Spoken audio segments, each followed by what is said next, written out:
আসেন, ওই সময় আরেকটা বড় পাপ ছিল, যেটা এই যে এক ভাই বলল, সেটা হলো রিবা। রিবা রিবা মানে কি? সুদ। রিবা মানে সুদ, জানেন তো? আর সুদ তো ফরজ নাকি ভাই? আচ্ছা, এমন কোন গ্রাম নাই বাংলাদেশে যেখানে সুদ নাই, আর বিশ্বের এমন কোন দেশ নাই যেখানে সুদ নাই। আর এই যুগের কথাই নবী সাল্লাল্লাহু আলাইহি ওয়াসাল্লাম হয়তোবা বলেছিলেন, আল্লাহু আ'লাম, আল্লাহ ভালো জানেন, যে এমন একটা যুগ আসবে যে যুগে ম্যাক্সিমামই সুদখোর হবে। যে ব্যক্তি সুদের ছিটাফোঁটা মানে সুদের পাপ থেকে বেঁচে থাকতে চাইবে, ওর গায়েও গিয়ে সুদের ছিটাফোঁটা গিয়ে লাগবে। এটা সেই যুগ না? আপনি বুঝতে পারছেন না হয়তো, এটা সেই যুগ। আপনি মনে করছেন দাড়ি টুপি পাগড়ি জুব্বা মাশাআল্লাহ সব লাগাই দিছি, হ্যাঁ, বাইরে একটা সাইনবোর্ড আছে, আমি মৌলবী, আল্লামা, আমি একজন দায়ী বক্তা, কিন্তু সুদের যে ওই ছিটাফোঁটা, এটা আপনার কাছে আমার কাছেও আছে। হয়তো আপনি বুঝতে পারছেন না। কখন বুঝবেন? যখন ইসলামিক অর্থনীতির বইগুলো পড়তে পারবেন। আর শুধু ইসলামিক অর্থনীতির বই যথেষ্ট না, এর পাশাপাশি আমাদের দরকার এই প্রচলিত যে IMF, ইন্টারন্যাশনাল মনিটারি সিস্টেম, এর নীতিগুলো জানা। তখন কি আপনি বুঝবেন ওয়ার্ল্ড ব্যাংক কি জিনিস, IMF কি জিনিস, ঠিক আছে? তখন বুঝবেন যে পেট্রো ডলার কি জিনিস, তখন বুঝবেন যে হার্ড কারেন্সি সফট কারেন্সি কি জিনিস, এখন বুঝবেন না। আর যেহেতু বুঝবেন না, অতএব আমি এগুলো বলেও লাভ নাই। যেহেতু আপনি বুঝবেন না, আমি যদি এখন এসব নিয়ে কথা বলি, আপনার কাছে মনে হবে এইসব কি উল্টা পাল্টা কথা কইতাছে। ঠিক আছে, যাই হোক, আগে আল্লাহর ওয়াস্তে ইসলামিক ইকোনমিক্স পড়েন এবং ইন্টারন্যাশনাল মনিটারি সিস্টেম সম্পর্কে পড়েন। প্রত্যেক স্টেটের প্রধান যারা আছেন তারা জানেন যে ওয়ার্ল্ড ব্যাংক কি জিনিস, তারা জানেন IMF কি জিনিস। ঋণের এমনি এমনি কোনো কান্ট্রিকে তারা ঋণ দিবে না, একটা বিশাল বড় সুদের জালে ওদেরকে ফেলবে, তারপর জনগণের রক্ত চুষে সুদ শোধ করতে হবে। আর যারা পারবে না, ওরা যে শ্রীলঙ্কার মতো দেউলিয়া হয়ে যাবে। ও কেন দেউলিয়া হয়ে গেছে? বিকজ ও ঋণ শোধ করতে পারছে না, বাস দেউলিয়া। তো যাই হোক, পড়াশোনা করেন। আমি একজন স্কলারের নাম বলে দেই, এক লেকচারে তো সব বলে দেওয়া সম্ভব না। সম্ভব? আমি রাস্তা দেখাচ্ছি আপনাদেরকে। আপনারা আল্লামা তকি উসমানীর বইগুলো পড়েন, নাম শুনেছেন? আচ্ছা, নাকি এখন বলবেন যে উনি তো হানাফি মাযহাবের, আমি তো আহলে হাদিস পড়বো না, এটা বলবেন নাকি? আল্লামা তকি উসমানী এই বিশ্বের সবচেয়ে বড় আলেমদের একজন। আল্লামা তকি উসমানী এই বিশ্বের সবচেয়ে রিনাউন্ড আলেমদের একজন। তার ইসলামিক অর্থনীতির যে পুরো সিরিজ আছে, আল্লাহর ওয়াস্তে বাসায় কিনে একবার পড়ে দেখেন অর্থনীতি কি জিনিস, আপনি কিসের উপর দাঁড়িয়ে আছে। পড়া যাবে না ইনশাল্লাহ?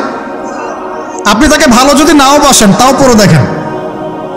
মনে করেন আপনি একটা কমিউনিটির মধ্যে আছেন, বা একটা সংগঠনে আছেন, বা একটা ঘরানার মধ্যে আছেন, তাহলে কি অন্য ঘরানার বইপত্র পড়া যাবে না? হারাম হয়ে গেছে নাকি? এই যে সংকীর্ণ মানসিকতা থাকলে ভাই হেদায়েত পাওয়া যাবে না।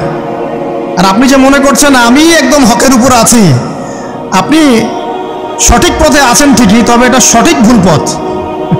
কথা বুঝতে পারছেন না? আপনি মনে করছেন যে আমি একদম চূড়ান্ত সঠিক বিষয়ের উপর আছি। হ্যাঁ, আপনি সঠিক বিষয়ের উপর আছেন ঠিকই, বাট আপনি সহি একটা ভুল পথে আছেন। এটা বুঝবেন পরে, যখন জ্ঞানের পরিধি বাড়তে থাকবে, তখন বুঝবেন যে সহি পথ কোনটা, সহি ভুল পথ কোনটা। মুসলিমদের মধ্যে ফাটল সৃষ্টি করে জান্নাতে যাওয়া যায় না। যায়?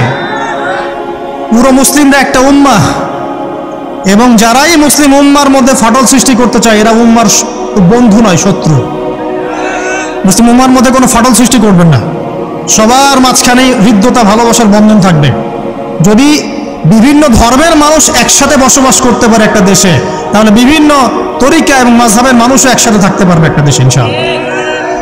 আমরা আমাদের মাঝে ইখতিলাফি বিষয় থাকতে পারে, কিন্তু দিন শেষে আমরা সবাই মুসলিম ইনশাআল্লাহ।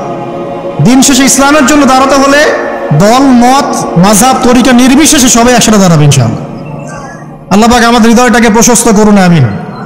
জাহেলিয়াতে 2 নম্বর সমস্যা ছিল রিবা।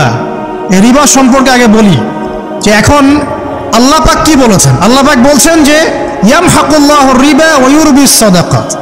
আপনি যদি দান সদকা করেন, যাকাত দেন, যাকাত ভিত্তিক অর্থনীতি চালু করেন, আল্লাহ পাক আপনার সম্পদকে বাড়িয়ে দিবেন ইনশাআল্লাহ। আর আপনি যদি রিবার মধ্যে যান, আল্লাহর বক্তব্য হচ্ছে, এটা আমার কথা না, আল্লাহ পাক বলছেন আপনার সম্পদ সংকুচিত হয়ে আসবে। এখন আপনার ডিসিশন, আপনি কি করতে চান করতে পারেন, আমাদের কিচ্ছু বলার নেই। লাকুম দীনুকুম ওয়ালিয়া দিন, আপনার বুঝ আপনার, আপনার দিন আপনার, আমার দিন আমার। আল্লাহ বলছেন ফাযাক্কির ইন্নামা আনতা মুযাক্কির, উপদেশ দাও, তুমি উপদেশ দাতা। লাস্তা আলাইহিম বিমুসাইতির, কারো প্রতি তুমি দারোগা নও। আল্লাহ বলছেন আপনি সুদে থাকলে সম্পদ সংকুচিত হবে, যদি ছেড়ে দেন, যাকাত দেন, ব্যবসা ভিত্তিক ইকোনমি চালান, আপনার সম্পদ বাড়বে ইনশাআল্লাহ। কি করবেন ডিসিশন কার? আপনার। আল্লাহ পাক বলছেন ইয়া আইয়ুহাল্লাযীনা আমানু, হে মুমিনগণ, ইত্তাকুল্লাহ। শোনেন ভাই, আল্লাহ বলছেন ইত্তাকুল্লাহ, তোমরা আল্লাহকে ভয় করো। ওয়া যারু মা বাকিয়া মিনার রিবা, সুদের অবশিষ্ট সব অংশ ছেড়ে দাও। সুদের অবশিষ্ট সব টাকা ছেড়ে দাও। ওয়া ইল্লা ইন কুনতুম মুমিনিন, যদি প্রকৃতপক্ষেই তোমরা মুমিন হয়ে থাকো তাহলে ছেড়ে দাও। ওয়া ইল্লাম তাফআলু, যদি তোমরা না করো। কে বলছেন?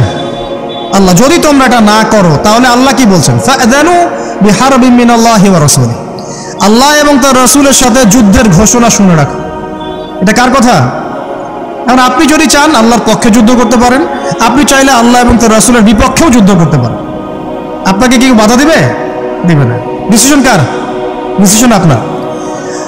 নবী সাল্লাল্লাহু আলাইহি ওয়াসাল্লাম আরো বলেছেন যে, আপনারা জানেন হাদিসটা, নতুন কোন হাদিস বলছি না, আপনারা জানেন, প্রত্যেক আলেম জানেন, প্রত্যেক মাযহাবের ইমাম জানেন।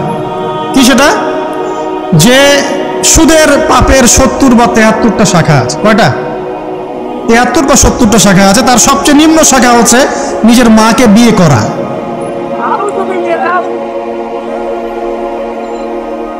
দেখলেন আমাদের অন্তরে কি কথাটা আঘাত করলো? আপনি কি আপনার মায়ের সাথে, নাউজুবিল্লাহ, আপনি কি আপনার মাকে বিয়ে করতে পারবেন? এটা কি কোনো ব্যক্তির পক্ষে সম্ভব? কিন্তু নবী সাল্লাল্লাহু আলাইহি ওয়াসাল্লাম বলছেন 73 শাখার সবচেয়ে নিম্ন শাখা হচ্ছে সে ব্যক্তি যেন তার মাকে বিয়ে করলো। আর সর্বোচ্চ শাখা কি? ওই যে আল্লাহ এবং তার রাসূলের সাথে কি করা? যুদ্ধ করা।